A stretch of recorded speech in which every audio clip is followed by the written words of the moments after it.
आज मी सकाळी सकाळी विचार करत होते की आज मी नाश्त्याला काय बनवू. अरे मला एकटीलाच थोडे ना हे प्रश्न पडतात, तुम्हाला पण हे प्रश्न पडतच असतील ना.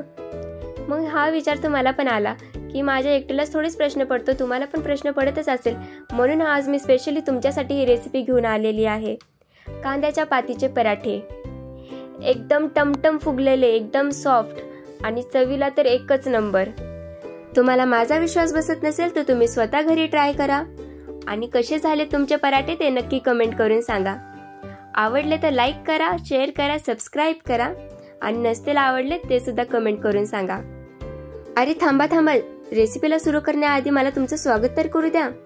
मी आहे रुचा जंगले आणि रुचा रेसिपी चॅनलमध्ये सर्वांचं खूप खूप मनापासून स्वागत आहे. चला तर आता सुरू करूया. तर कांद्याच्या पातीचे पराठे बनवण्यासाठी इथे मी घेतलेली आहे कांद्याची पात. कांद्याची पात मी रात्रीच बाजारातून घेऊन आले होते आणि बाजारामध्ये गेले होते तर मी त्याचा ब्लॉग सुद्धा शेअर केलेला आहे तुमच्यासोबत. जर तुम्ही ब्लॉग पाहिला नसेल तर मी डिस्क्रिप्शन बॉक्समध्ये त्याची लिंक शेअर करते, तर तुम्ही तिथे जाऊन नक्की पहा.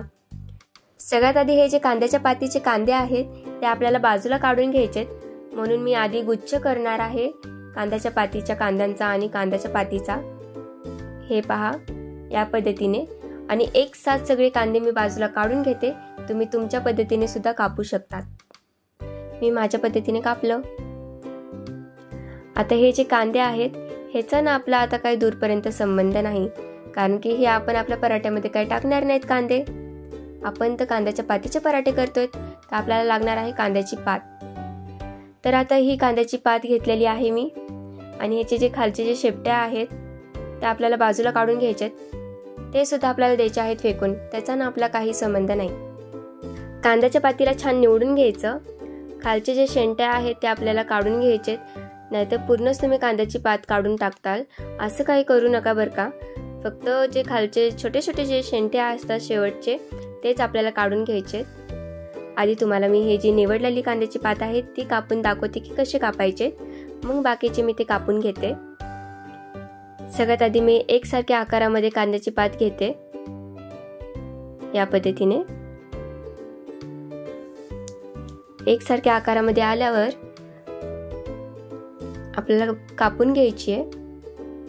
तुम्ही खूप जास्त बारीक सुद्धा कापू शकतात किंवा मी कापत आहे त्या पद्धतीने सुद्धा तुम्ही कापू शकतात, एवढ्या आकारामध्येच. तर या पद्धतीने मी कांद्याची पात कापून घेतलेली आहे. बाउलमध्ये सुद्धा मी घेतली आहे काढून. आता कांद्याच्या पातीला स्वच्छ धुवून घ्यायचंय.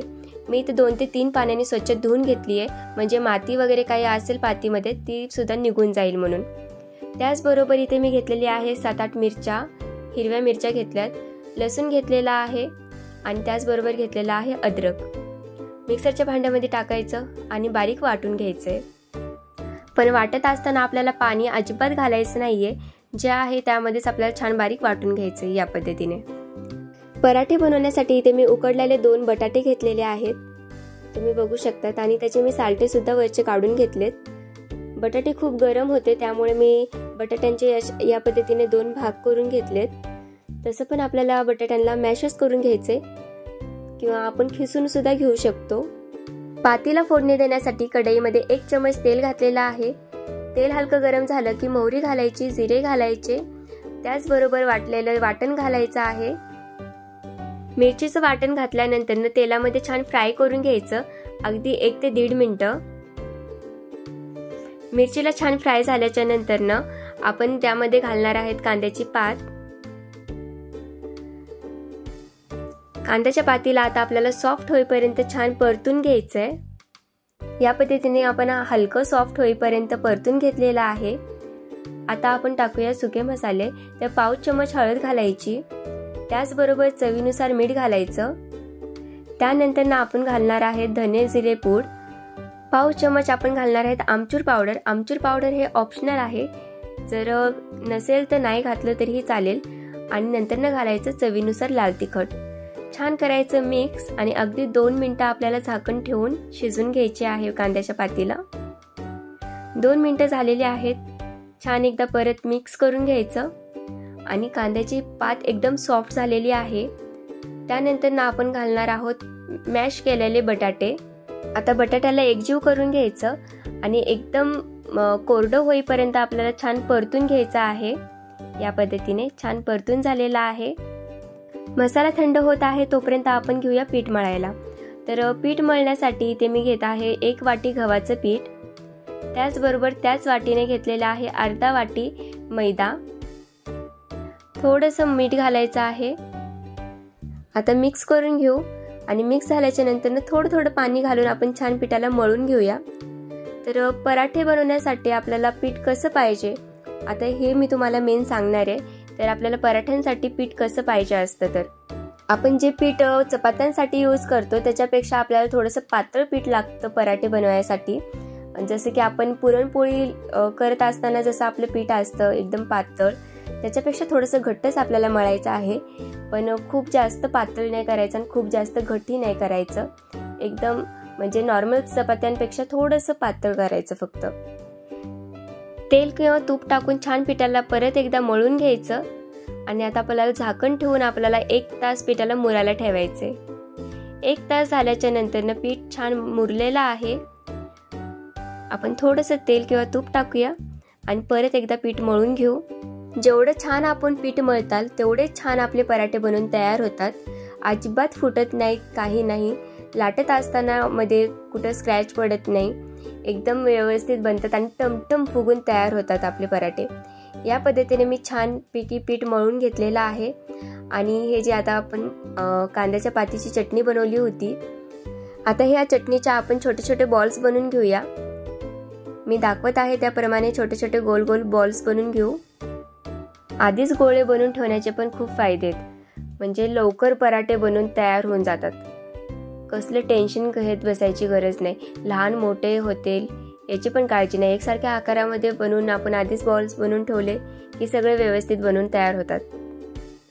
तर एक शेवटचा राहिला होता, तो थोडासा जास्त झाला होता, पण ठीक आहे, झालं सगळं। मी बॉल्स बनवून घेतले, एक पिठाचा गोळा घेतला आणि त्याला मी वाटीचा आकार दिला या पद्धतीने, आणि जे आपण कांद्याच्या पातीचा बॉल बनवून घेतला होता ते आपण ह्या वाटीमध्ये ठेवू। आपण पुरणपोळीला कसं दाबून आतमध्ये ठेवतो पुरणाला, तसंच आपल्याला सेम करायचंय या पद्धतीने। परफेक्ट।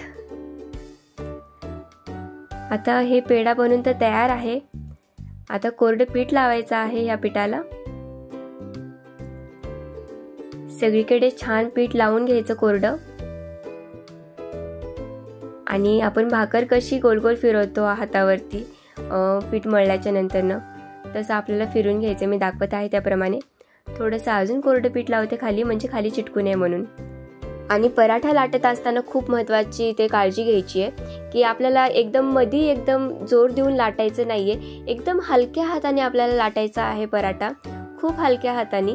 आणि लाटायचं कसं, एकदम कडेला लाटायचा, आतमध्ये अजिबात लाटायचं नाही, एकदम हलक्या हाताने एकदम कडेला लाटायचं। छान व्यवस्थित बनून तयार होते, फुटत नाही, काही नाही। या पद्धतीने छान पराठा लाटून झालेला आहे, तुम्ही बघू शकतात। आता ह्याची जाडी किती ठेवली आहे ते तुम्हाला दाखवते। हे पहा, खूप जास्त पातळ नाही केलेलं, म्हणजे थोडंसं जाडच असतो पराठा। आधी तव्याला लावून घेते मी तेल, तवा छान गरम झालेला आहे, वरती तेल लावलं। आता आपण टाकलेला आहे पराठा आणि दोन्ही साईडनं आपल्याला छान शेकून घ्यायचा आहे पराठा, तेल किंवा तूप लावायचं। आता ह्या पराठ्याला घेऊ आपण पलटून। पराठ्याला तेल किंवा तूप जरा जास्तच लागत असतं चपातीपेक्षा, तर जास्तीत जास्त आपण तेल किंवा तुपाचा वापर करायचा आणि मस्तपैकी छान शेकून घ्यायची आणि गरम गरमच खायला बसायचं, म्हणजे खूप छान अजून टेस्ट येते तोंडाला। तर परत एकदा ह्याला पलटी मारूया, दोन्ही साईडनं आपल्याला छान शेकायचे आहेत। तुम्ही बघू शकतात किती टमटम फुगत आहेत हे पराठे। तुमचा फक्त एकच पराठा नाही फुगणार, तर तुमचे सगळे पराठे या पद्धतीने जर तुम्ही केले तर सगळे पराठे फुगतील, फुल गॅरंटी देते। फक्त व्यवस्थित करा, मी दाखवत आहे त्याप्रमाणे, अजिबात चूक नाही झाली पाहिजे बरं का। चला, आता मी इथे सगळे पराठे इथे बनवून मी तयार करून घेतलेले आहेत, तुम्ही बघू शकतात। आहा, छानपैकी तेल लावायचं मस्त खमंग शेकायचे आणि सर्व करायचे. मग कसे वाटले हे कांद्याच्या पातीचे पराठे ते नक्की कमेंट करून सांगा. चॅनलला लाईक करा, शेअर करा, सबस्क्राईब करा. पुन्हा भेटूया अशाच एक नवीन रेसिपींसोबत. चला आतासाठी बाय बाय.